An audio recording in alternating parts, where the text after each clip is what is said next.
يقولك رجال شايب عنده وليد واحد وشب بعينه، وذاك اليوم تمرض وما عنده الإمكانية أن يوديه للمستشفى أو ينقله، لا الوسيلة السيارة مثل ما يقولون ولا المادة. أخوته بنفس المنطقة ودى طارش لهم ما أجوا.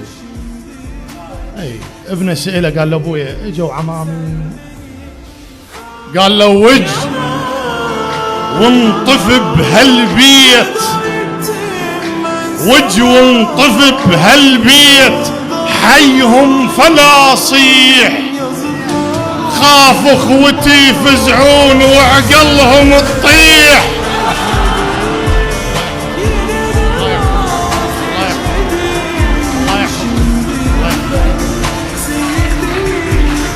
الله يحفظك، الله يحفظك، الله يحفظك.